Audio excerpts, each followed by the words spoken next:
Rule and do good today. I want to talk to you about 7 signs that a demonic presence may be in your home. This is not to instill fear, but to bring awareness, to help you recognize the schemes of the enemy and to teach you how to walk in victory. Because greater is He that is in you than he that is in the world.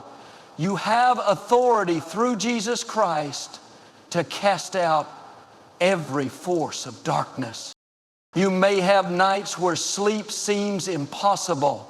The moment you close your eyes, unsettling dreams flood your mind. It's not just one bad dream. It's night after night of restless sleep, shadows lurking at the edge of your vision, the sensation of being watched even when you know you're alone. You try to dismiss it, telling yourself it's just your imagination, but deep inside, you wonder if it's something more. Bill, the truth is fear is never from God. Fear is the tool the enemy uses to weaken, distract, and control. It's not just an emotion. It's a spirit that creeps into your home, settling into the atmosphere, hoping you won't notice. Fear is the opposite of faith. Fear paralyzes while faith empowers. Fear torments while faith brings peace. Fear makes you want to hide, but faith makes you stand strong. What you're experiencing is not just a natural feeling, it's a spiritual attack. When the enemy wants to invade your home, he often starts with fear.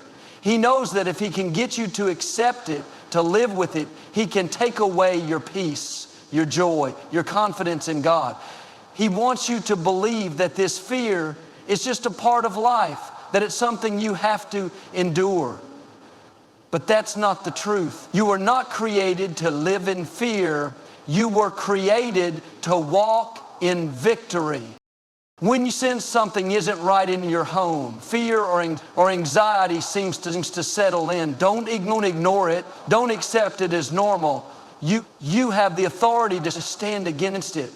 You don't have to live with that heaviness. You don't have to go to bed dreading the night. You don't have to walk through your home feeling uneasy. You can take a stand. Sometimes the enemy hides in the shadows, hoping you won't notice. But when you shine a light on him, he loses power. If you've been feeling a constant sense of fear, if your home doesn't feel like a place of peace, it's time to recognize that this isn't just a natural issue. It's a spiritual one. You have to fight back with faith. Fear cannot stay where faith is present. Fear cannot take hold when the presence of God fills the room. That means you have to fill your home with worship, with prayer, with scripture. You don't have to accept that uneasy feeling. You can stand in your living room and declare that fear has no place in your home. You can walk through your house and speak peace over every room. There is power in what you allow into your space.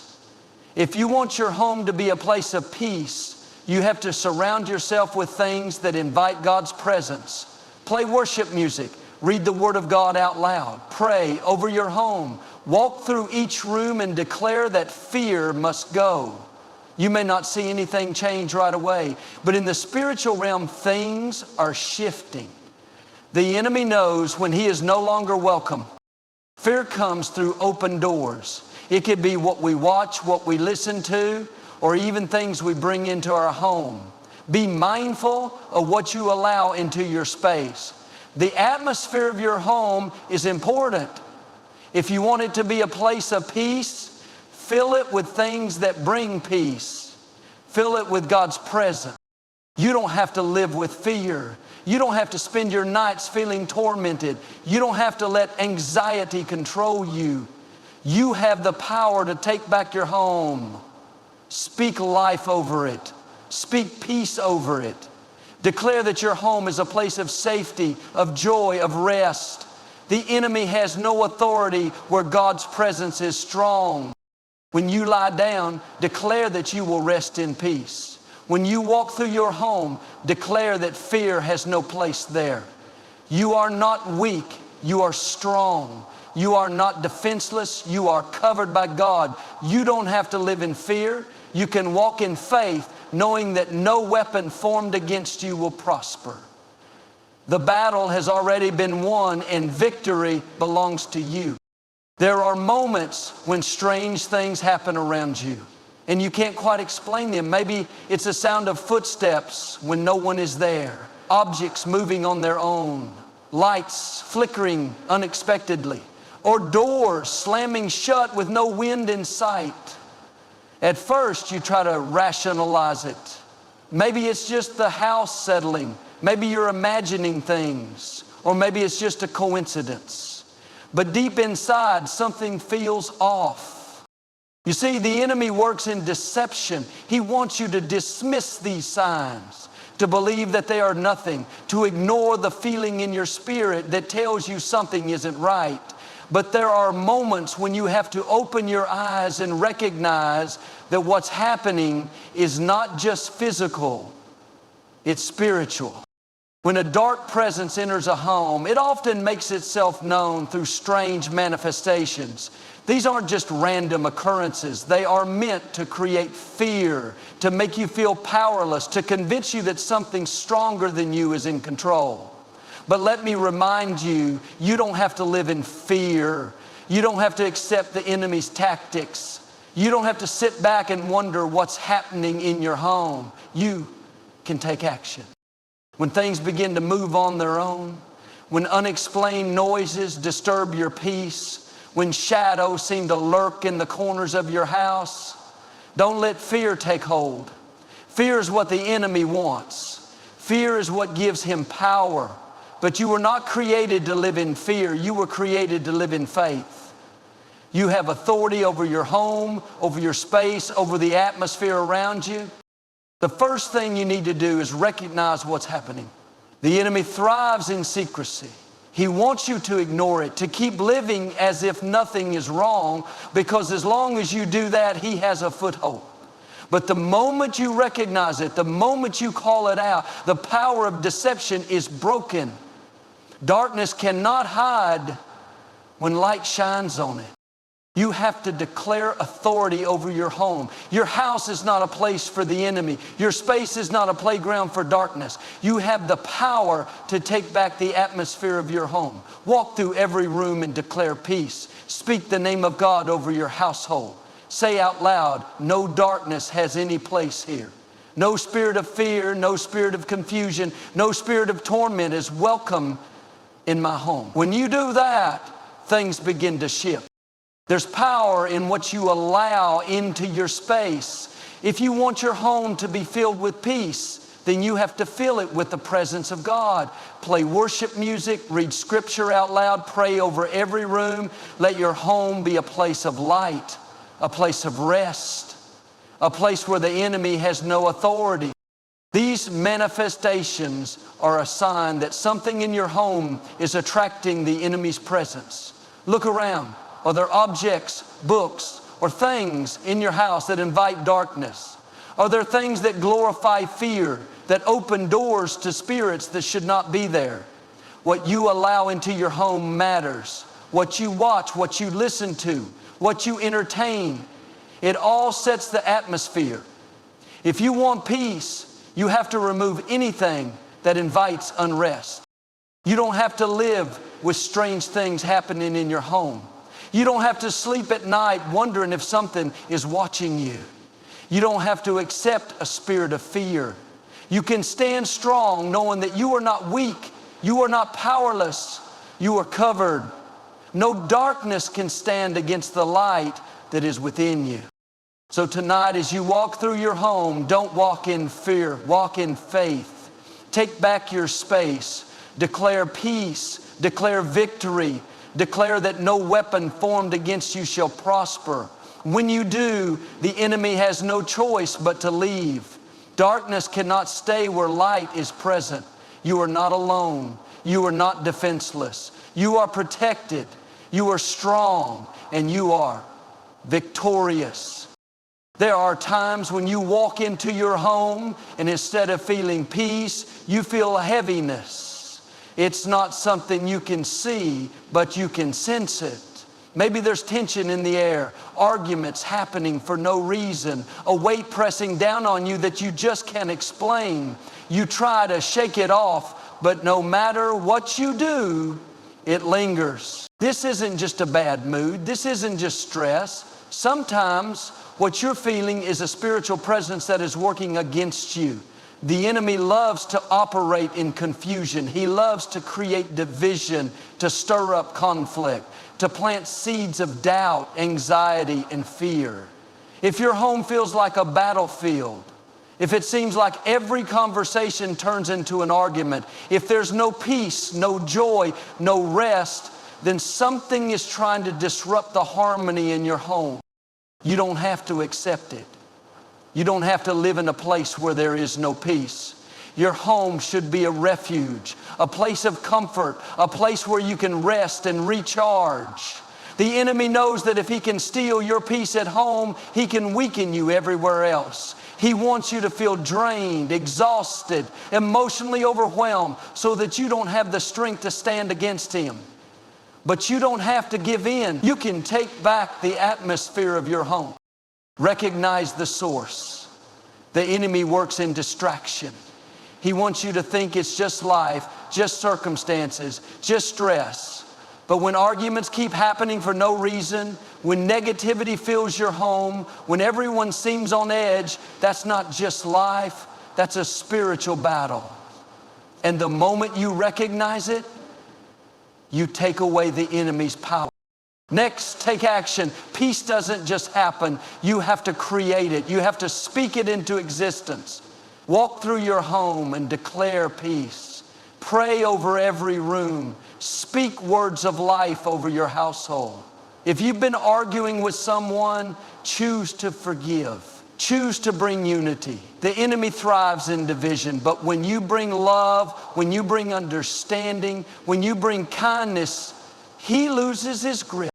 There's power in what you allow into your home. If your house feels heavy, ask yourself, what am I letting in? Are there negative influences? Are there things that promote fear, anger, or darkness? What you allow into your home will shape the atmosphere. Choose to fill your space with light. Play worship music. Read uplifting words. Create an environment that invites peace, not chaos.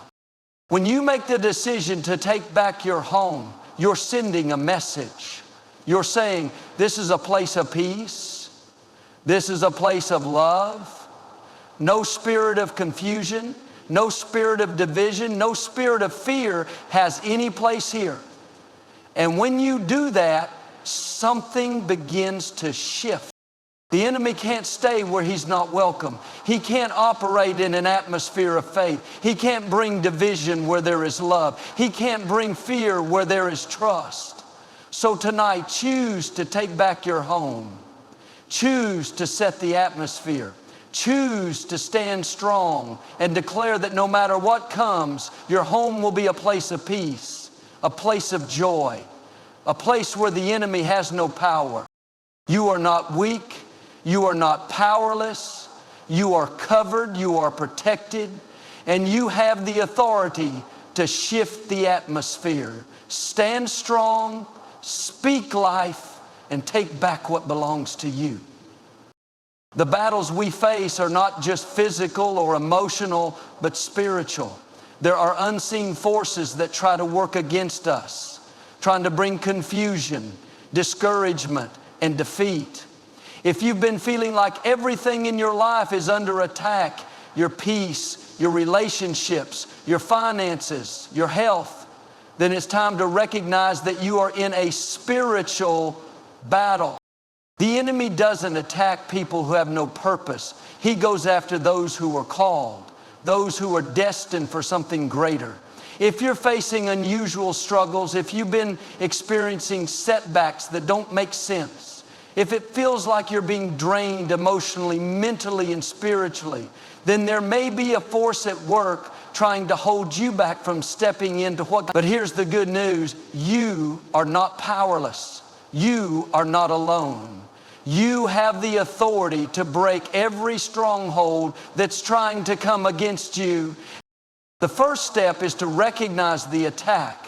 The enemy loves to work in the shadows, in the areas of our lives where we don't even realize he's operating.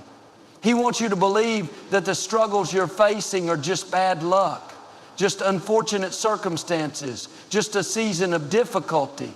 But when you recognize that what's happening isn't just natural, but spiritual, you take away His power. You weren't meant to live weighed down, constantly struggling, constantly feeling like you're just trying to keep your head above water. That's not the life you were created for. You were meant to live with joy, with peace, with confidence. But the enemy wants to steal that from you. He wants to wear you down so much that you don't even have the strength to fight back. But you have the power to shift the atmosphere. You have the ability to turn things around. The way you fight spiritual battles is not through fear, not through anxiety, not through worry, but through faith. When you start to declare victory over your life, when you begin to speak words of faith instead of words of defeat, when you choose to stand firm and say, no weapon formed against me will prosper, something begins to change. You can't fight a spiritual battle with natural weapons. You have to use spiritual tools. Prayer is one of the most powerful weapons you have. When you pray, you're not just saying words into the air. You are shifting things in the spiritual realm. You are calling on divine power to move on your behalf. When you fill your home with prayer, when you start to declare peace, when you speak blessings over your family, over your finances, over your health, the forces that have been working against you start to lose their grip. Another powerful weapon is praise. The enemy cannot operate in an atmosphere of worship. When you lift up gratitude, when you choose to worship in the middle of your storm, you are declaring that your situation does not define you, that the battle is already won, that victory is already yours. It's easy to get discouraged when things aren't going the way you hope. It's easy to feel like giving up when you've been fighting and nothing seems to change. But that's exactly what the enemy wants, to make you so weary that you stop believing, that you stop expecting, that you stop trusting that things will turn around. Don't let the battle make you forget who you are. You are not weak. You are not defeated. You are strong. You are chosen. You are victorious. No matter how dark things may seem, no matter how much resistance you are facing, know that the forces fighting for you are greater than the forces fighting against you. Make the decision to take back your peace, take back your joy, take back your home. Speak life into every situation that looks impossible. Declare that no force of darkness, no spirit of fear, no weapon formed against you will have the final say. You are covered, you are protected, and you are stepping into a new level of victory. No attack against you will succeed because you are walking in divine strength, in divine authority, in divine favor. The battle's already won. Stand firm, keep believing, and watch as things begin to shift in your favor. No matter what battles you face, no matter how much negativity has tried to take root in your home, you are not powerless. You don't have to live under the weight of fear, confusion, or oppression. God has given you the authority to stand strong, to push back against every force that tries to steal your peace, your joy, and your purpose. If you've recognized signs of spiritual warfare in your home, don't be discouraged. That just means you are on the verge of something greater. The enemy wouldn't be fighting you so hard if there wasn't something powerful ahead. But here's the good news. Darkness has no power where light shines. When you invite God's presence into your home, when you fill your space with prayer, with faith, with worship, the enemy has to flee. Take a stand. Speak life over your household. Declare peace over your family. Break every stronghold that has tried to take root. You are not alone in this fight. God is with you, strengthening you, guiding you, surrounding you with His divine protection. Victory is already yours. Walk in faith, trust in His power, and know that your home is a place of blessing, a place of peace, a place where God's presence reigns. No force of darkness can stand against the power of God. Keep believing, keep declaring, and watch as He transforms your home and your life for the better.